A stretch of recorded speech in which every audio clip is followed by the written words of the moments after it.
Olá, queridos irmãos. É com muita alegria que estamos aqui convidado pelos coordenadores do 28º Conselho Espírita Unificado para mais um momento de estudo do Evangelho segundo o Espiritismo. E nós, hoje, vamos conversar um pouco a respeito do capítulo 21 do Evangelho segundo o Espiritismo, que fala dos falsos cristos e dos falsos profetas. E a gente vai tratar dos itens 6 e 7, intitulado Não Acreditei em Todos os Espíritos. E para iniciarmos, a gente vai começar com uma leitura do livro que aqui estou mostrando, que é Se Teus Olhos Forem Bons, Todo o Teu Corpo Terá Luz, que é pelo médium Carlos Arbacelli, pelo espírito Irmão José. E a gente vai ler aqui a lição 38, intitulada Infelizes deles. Que pensar dos que abusam da superioridade da sua posição social para oprimirem o fraco em seu proveito? A resposta: esses merecem o anátema. Infelizes deles, são oprimidos por sua vez e renascerão numa existência em que sofrerão tudo o que fizerem sofrer. Está em O Livro dos Espíritos, na questão 807. Os espíritos superiores foram incisivos na resposta dada ao codificador. Quem oprimirem serão oprimidos.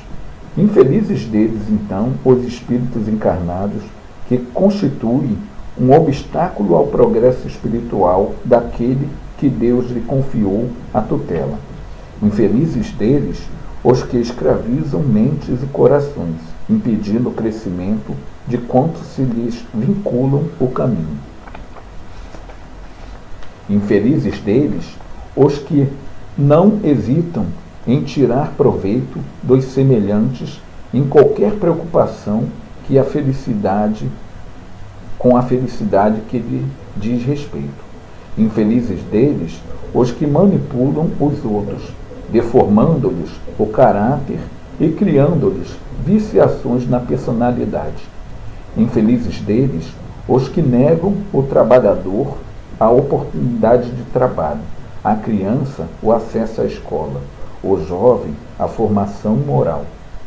Infelizes deles, os que corrompem os sentimentos da mulher, que se torna mãe, que realizam promessas afetivas que não cumprem, que descartam quantos não mais lhe atendam aos instintos.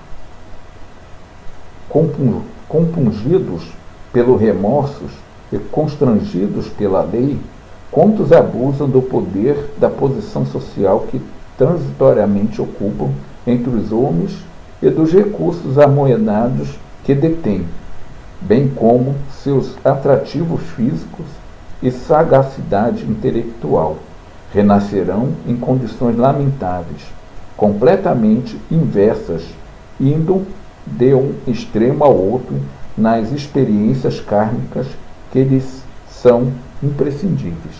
Renascerão na idiotia e na obsessão, na invalidez e na miséria, expostos à perturbação alheias, vítima de si mesmo, ante a indiferença dos que lhes observam os braços cruzados ou padecimentos.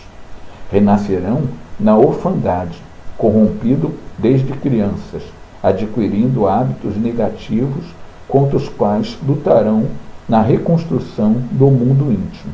Renascerão para inspirarem piedade das almas tão insensíveis quanto eles próprios o foram. Renascerão para experimentarem as mesmas frustrações que impuseram, para verterem as mesmas lágrimas que fizeram derramar, para enfim anularem em si toda e qualquer inclinação para o mal. A lei é de punição. A lei não é de punição, é de educação. Renascerão, portanto, para aprenderem com os próprios equívocos, sentindo nas entranhas da alma as consequências do sofrimento. Renascerão para se redimirem, para que o ódio se lhes transforme em amor, e de algozes da humanidade se lhe tornem benfeitores. O delinquente de hoje será amanhã um exemplo de homem de bem. Os mais tenazes adversários do Cristo foram os mesmos que converteram ao longo do tempo nos seus mais ardorosos defensores. As almas altruístas de agora, antes que sejam reverenciadas na condição de missionárias da caridade, são espíritos em grande comprometimento kármicos. Os agentes das trevas são os servos em potencial de luz. O arrependimento opera prodígios de renovação sobre a alma que não mais lhes opõe. Bem-aventurados, portanto, os que, da cruz dos próprios padecimentos, alcançam voos infinitos, fortalecendo as asas ainda frágeis na ação incessante da caridade. Jesus, nosso Mestre e amado, Deus, nosso Pai, de absoluta bondade e justiça, amigos, benfeitores espirituais, nosso mentor espiritual que nos assiste, rogamos nesse momento por vossas assistências para que possamos, unidos num só pensamento, vibrar em prol do nosso mundo, do nosso universo, transformando-o num lar de paz e de amor. Que o Senhor possa estar se fazendo presente em todos os lares aqui conectados, e em todos aqueles que em cada mente esteja, nesse momento, passando o pensamento. Que o Senhor possa estar com todos, hoje, agora e sempre. Que assim seja, graças a Deus. Então, irmãos, para conversarmos um pouco aqui do que nós vamos tratar, né? Não acreditei em todos os espíritos, a gente vai pedir licença aqui para ler a primeira epístola de João, no capítulo 4, no seu versículo 1, né? O item 6, e diz o seguinte: bem amados, não acreditei em todos os espíritos, mas experimentai se os espíritos são de Deus. Porquanto, vários falsos profetas se erguerão no mundo. E aí, isso aí está no item 6, né, do Evangelho segundo o Espiritismo, esse trecho da primeira carta, primeira epístola, né, de João, no seu capítulo 4, no seu versículo 1. Então, o Evangelho segundo o Espiritismo, no seu item 6, né,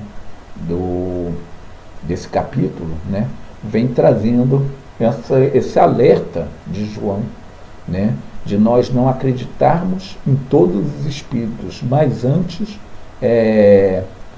provar, experimentar se o espírito são de Deus, né?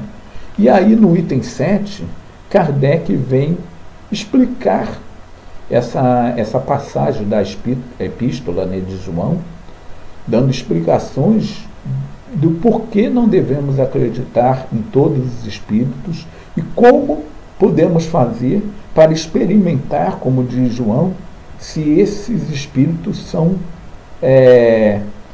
emitidos, né, por Deus para nos trazer um conselho, nos trazer uma palavra, como podemos agir, né? Para iniciar, alguns contraditores, né, da doutrina espírita, lá no início da codificação de Kardec, usaram isso contra Kardec, porque nos trabalhos de manifestações mediúnicas, existiam, logicamente, desde aquela época, como existe desde que o mundo é mundo, os charlatões, né? Aqueles que de má fé utilizam, se apropriam de alguma coisa com propósito bom, mas eles se apropriam não com propósito bom, e sim de má fé, para benefício próprio, né? E aí, os contraditores da doutrina espírita, lá no início da codificação, utilizavam disso como arma para utilizar contra Kardec, contra a codificação, colocando todos os médios, todas as manifestações como embuste, todos os médios como trapaceiros, né?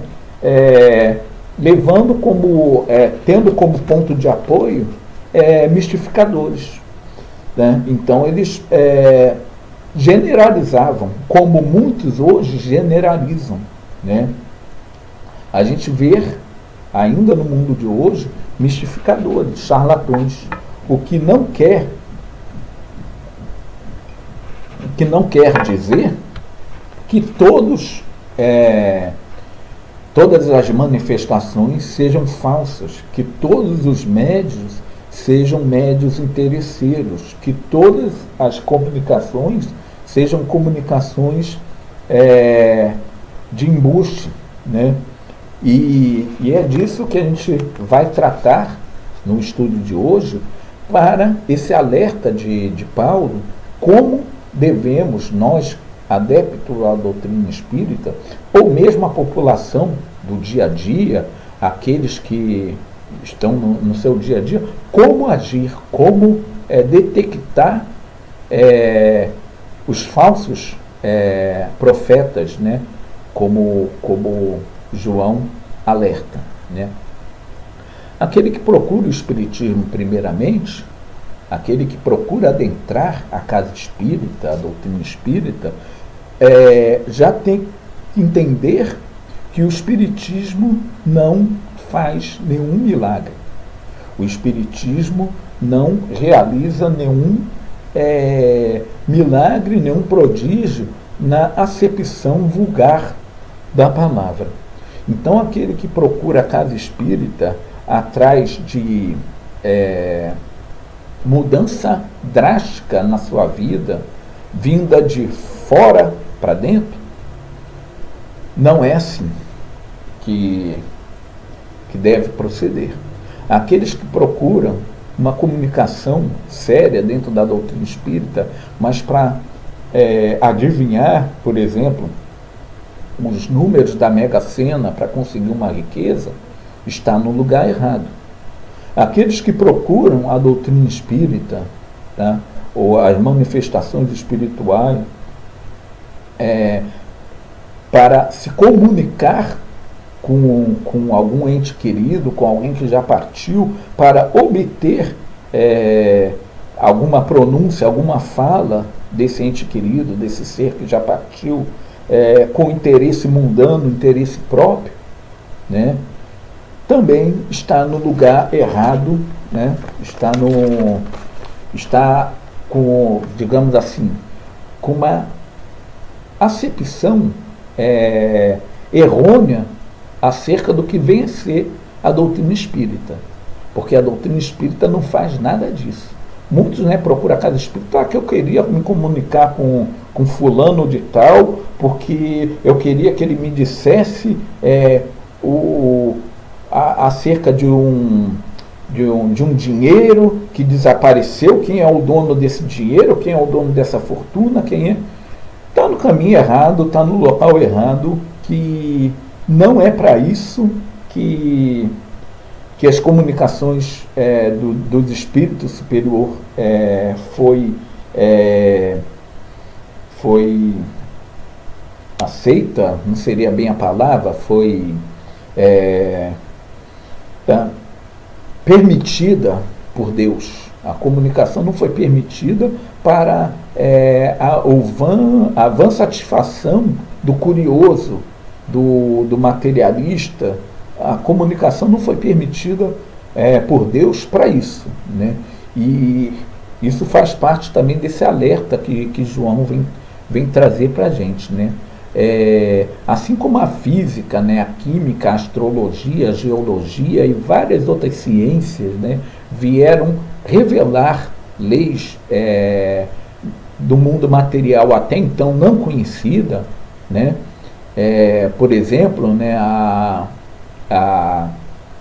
química e a física também, através de Isaac Newton, com a história da maçã que caiu na sua cabeça, e Newton trouxe certos conhecimentos acerca da gravidade, da força da gravidade, até então não conhecidas, né? E assim como a ciência humana vieram revelar para nós conhecimento da ciência material que nós não conhecíamos, o Espiritismo, enquanto ciência também, veio revelar outras leis até então também desconhecidas, né?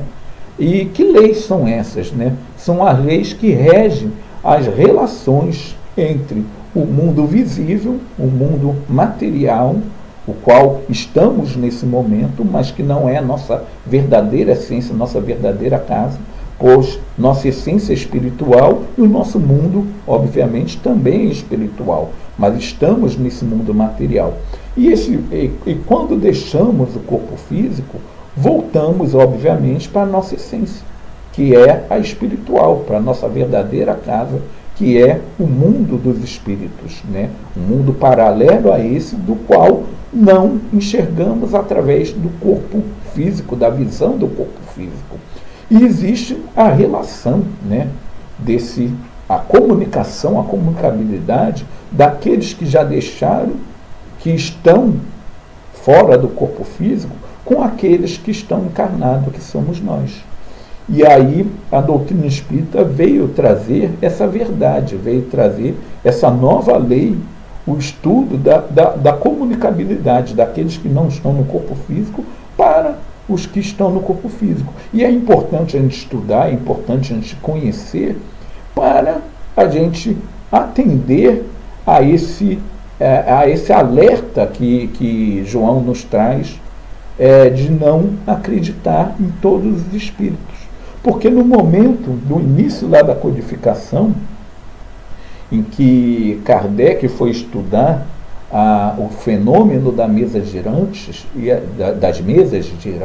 dos objetos que giravam e que, de alguma forma, aquilo ali causava a curiosidade daqueles que assistiam, e Kardec foi estudar, logicamente como um homem cético, um homem de ciência que era, né, e não acreditando na possibilidade das mesas, dos objetos se comunicarem, porque os objetos não são constituídos de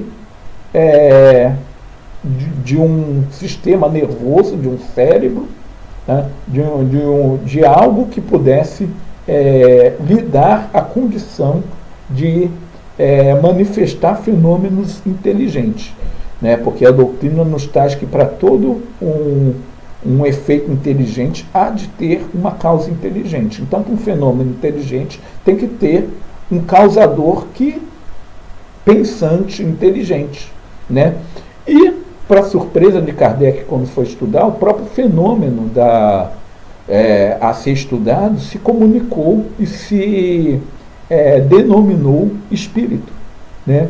E o próprio fenômeno falou que ele era o espírito de ser, né, que habitou um corpo físico, que esteve, seres que habitaram um corpo físico, que estiveram na condição de encarnado como nós estamos, né? E a partir desse momento se estudou a comunicabilidade do mundo espiritual para com o mundo físico.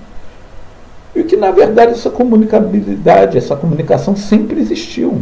Desde que a história do mundo, desde que o mundo é mundo, sempre houve história de comunicações de espíritos para com humanos. Se a gente pegar a história da humanidade está cheia de situações assim, mesmo antes da codificação da doutrina espírita. O que Kardec fez foi um estudo sério, lógico, né, para, primeiramente, saber quem eram os seres que ali estavam se comunicando. No momento que eles responderam que eram os espíritos, foram feitas várias perguntas acerca de onde eles viviam, como eram os mundos que eles habitavam, quais eram as suas condições, o que eles faziam nos seus dias a dia, e dali foi-se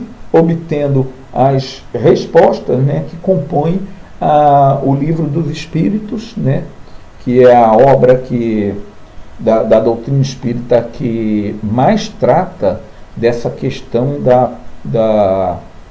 da ciência, da parte científica da doutrina e, logicamente, da filosofia, porque no momento em que nos conhecermos, passamos a conhecer que eles são idênticos a nós, apenas deixaram a veste física e estão vivendo a vida enquanto espírito, aí a gente passamos a observar que existiam espíritos das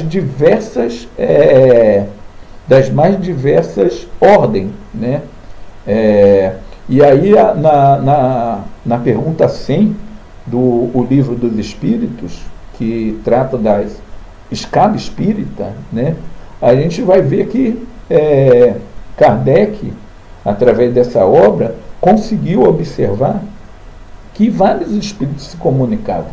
Espíritos em situação de sofrimentos, espíritos que sabiam menos do que nós encarnados sabíamos, outros espíritos detentores de conhecimentos superiores aos nossos conhecimentos atuais, espíritos que estavam ali nas condições de orientador, podemos dizer assim, né, de nos orientarmos, de abrir os nossos horizontes para conhecimentos que Deus, naquele momento, permitia que nós conhecêssemos, né? Então, dali se percebeu o seguinte: existem espíritos, né, nas diversas escalas, nas diversas momentos da escala evolutiva, né? Que estamos numa escala evolutiva, nascemos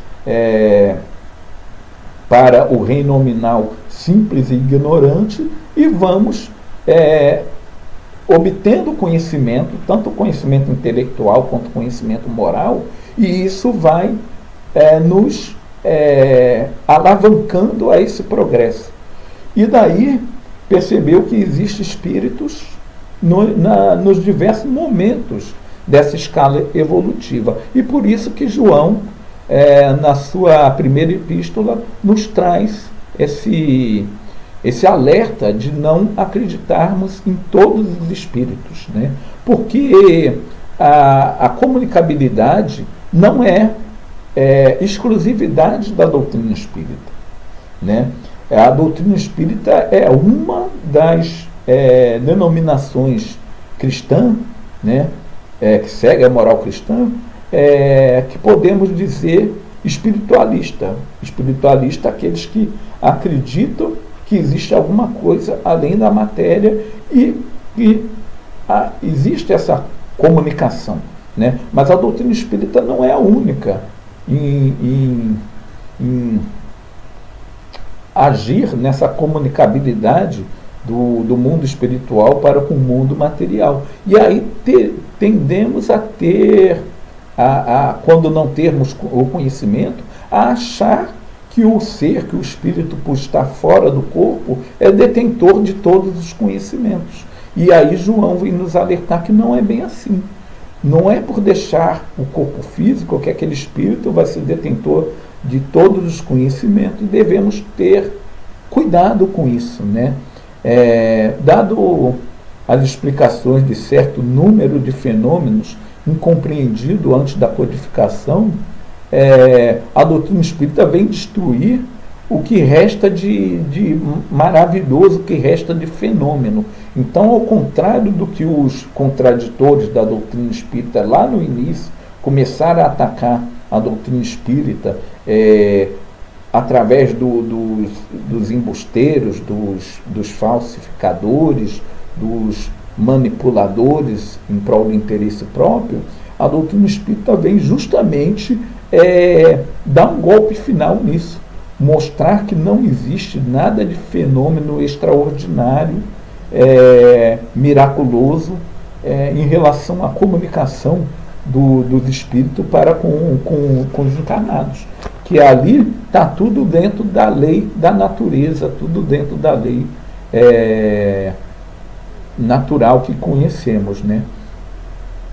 E aí, essa questão dos falsos profetas, né, a gente tem que ter um certo cuidado, né, com aqueles que se dizem médio, que se dizem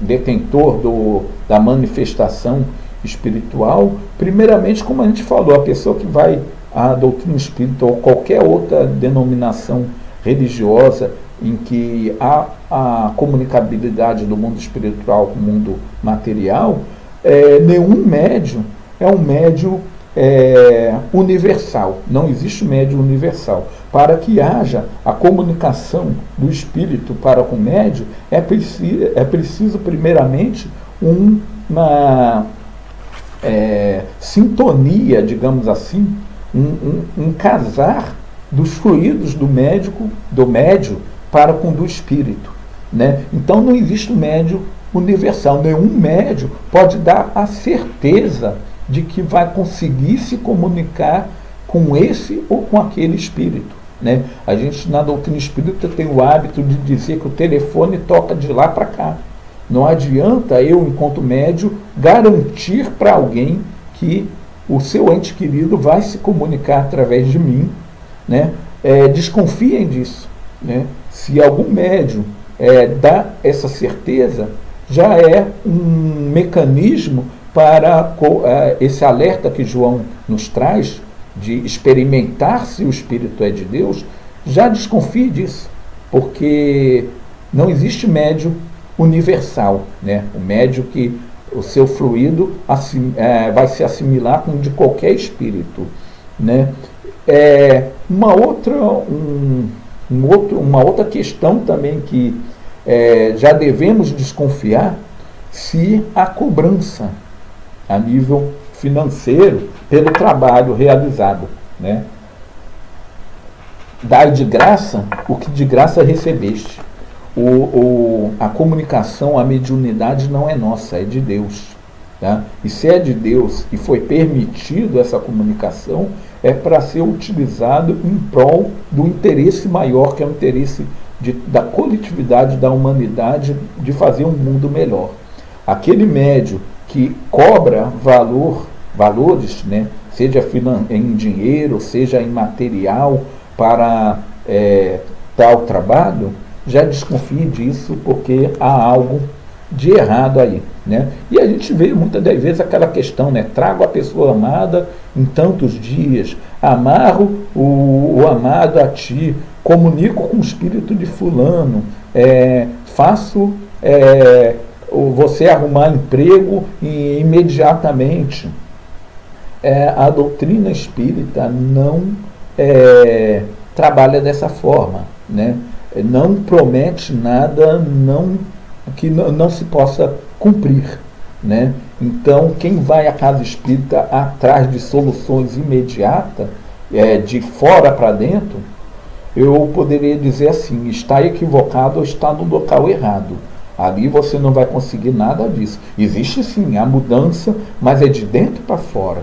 No momento em que você interioriza os conhecimentos morais e você consegue começar a enxergar através de um outro horizonte, a modificar a sua forma de ser, você vai tirando de dentro de você todas aquelas mazelas, todo aqueles egoísmo, toda aquela vaidade, todo aquele materialismo, e você vai se fazendo um ser melhor, e se fazendo um ser melhor, você vai entrando em sintonia com a moral cristã.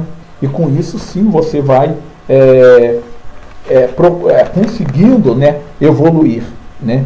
E aí esse estudo também nos alerta a respeito de outros falsos profetas, né? A gente falou aqui dos que estão encarnados entre a gente. E esse alerta também de João, e a doutrina espírita vem reforçar isso, né?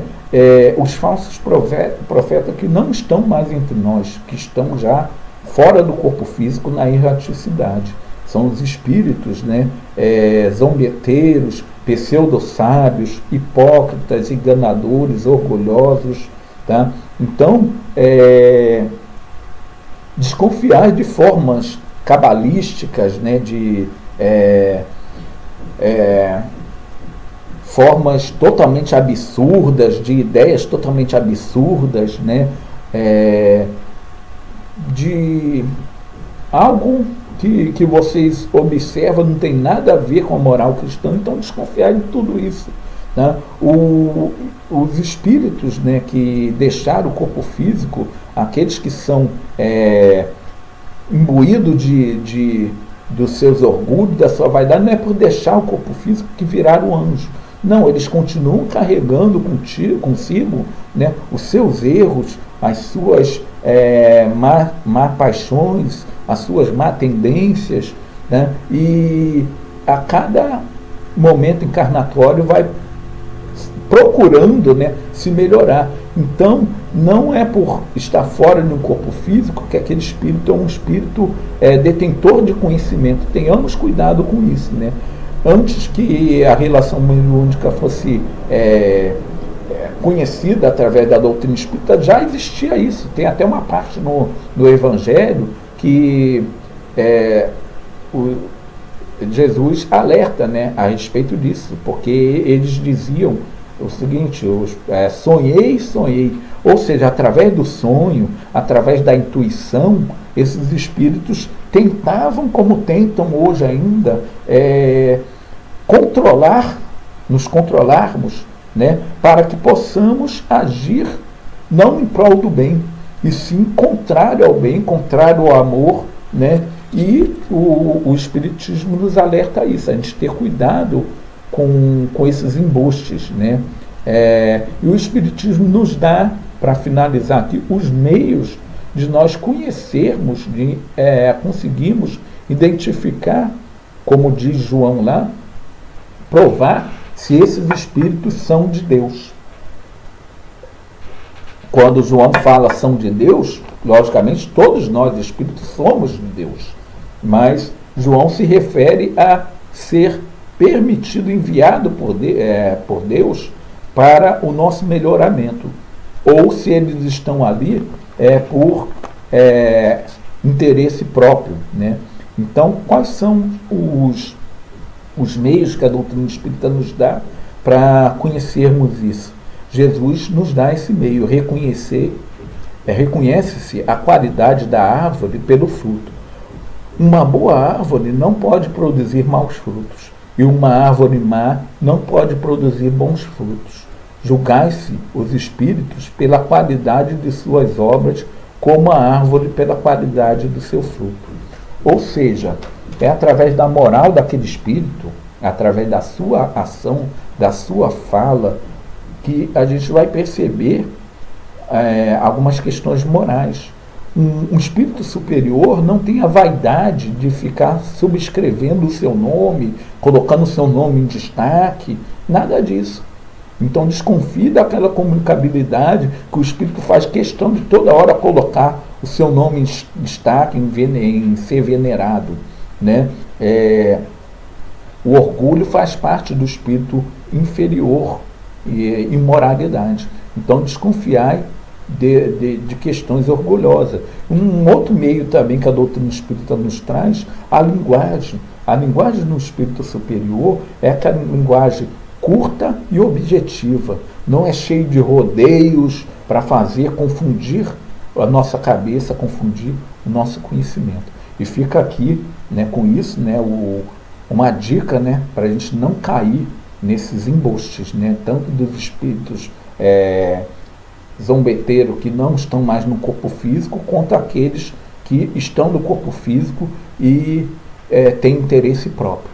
E com isso a gente termina o nosso bate-papo de hoje. Muita paz a todos e convidamos a todos para a nossa prece final, dizendo assim: Jesus, nosso Mestre amado, Deus nosso Pai, de absoluta bondade e justiça, queremos agradecer por essa oportunidade de aqui estarmos falando em nome da doutrina espírita para procurar alertar os nossos irmãos a respeito dos falsos profetas. Que Jesus, o nosso guia e modelo, possa estar com todos nós em sintonia nesse momento. Que Deus, nosso Pai, possa estar abençoando a todos. Fica conosco hoje, agora e sempre. Que assim seja, graças a Deus.